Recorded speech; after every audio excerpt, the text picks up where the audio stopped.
با مقصد تحکیم دانش‌های گمرکی، رشد تفکر تحلیلی و بالا بردن سطح آمادگی کسبی دانشجویان در دانشگاه دولتی مالیه و اقتصاد تاجیکستان، آزمون جمهوریوی بهترین داننده کدکس گمرک برگزار گردید. آزمون مذکور از روی دو نامیناسیون دستوی و انفرادی برگزار گردیده، داوطلبان دانش و ملکه خود را در این سمت نشان دادند. با تشبث دانشگاه دولتی مالیه و اقتصاد تاجیکستان در همکاری با خدمات گمرک نزد حکومت جمهوری تاجیکستان، آزمون جمهوریوی بهترین داننده کدکس گمرک برگزار گردید. چاره‌بین مذکور با بلند برداشتن سطح دانش‌های نظریوی و عملی دانشجویان در سمت قانونگذاری گمرکی، اینچنین تحکیم همگرایی علم و عملیه روانه گردیده است. در مراسم افتتاحی آزمون مسئولین با اشتراکچیان واخوری نموده دایر به شرط و شرایط برگزاری، مرحله‌ها، نظام بهاگذاری و اهمیت رشد دانش‌های حقوقی در ساحه فعالیت گمرکی معلومات مفصل پیشنهاد کردند. تاکید گردید که چنین آزمون‌ها برای آماده‌سازی متخصصان رقابت‌پذیر و بلند اختصاص، اینچنین برای گسترش روابط بین دانشگاه و ساختارهای عملی نقش مهم دارند. برگزاری آزمون بهترین داننده کدکس گمرک جمهوری تاجیکستان یکی از نشانه‌های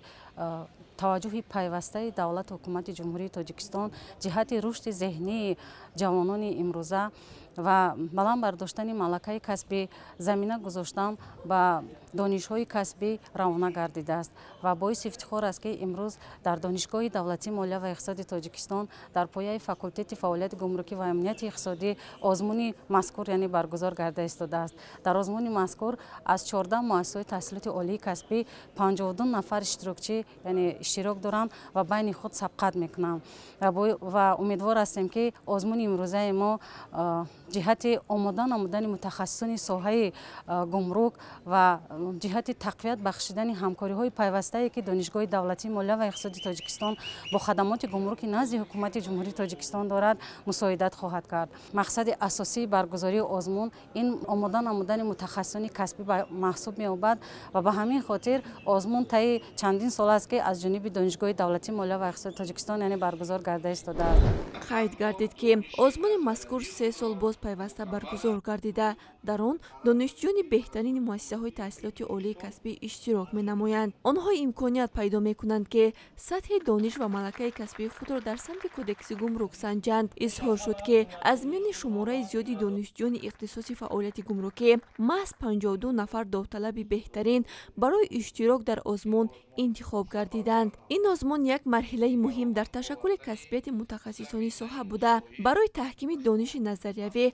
و آمادگی به فعالیت عملی زمینه مساعد فراهم می‌آورد. سپس داوطلبان آزمون به سیمخانه‌ها راهنمایی گردیده، وافق ترتیب معین شده به اجرای سپارش‌های نظریوی و عملی شروع نمودند تا سطح دانش، ملکه و قابلیت تحلیل خود را در سمت قانونگذاری گمرکی نشان دهند.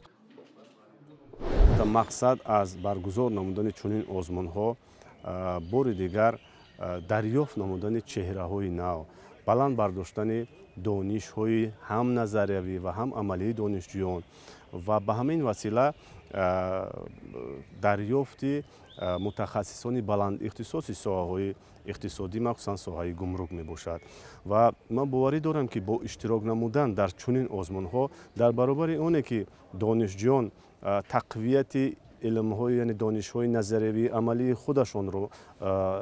تقویت می‌بخشند و از بر می‌نمایند، این چنین با یکدیگر دوست می‌شوند و این چنین همکاری‌های بین مؤسسه‌های تحصیلات عالی کسبی و این چنین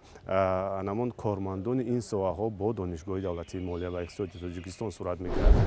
آزمون جمهوریوی بهترین داننده کدکس گمرک همچون یک پلتفرم مهم علمی عملی برای سنجش و تکمیل دانش‌های کسبی دانشجویان ارزیابی می‌گردد. آن در بلند برداشتن سطح تخصصی متخصصان آینده، رشد فرهنگ حقوقی و تحکیم رابطه بین علم و عملیات در ساحه گمرک نقش مؤثر می‌گذارد.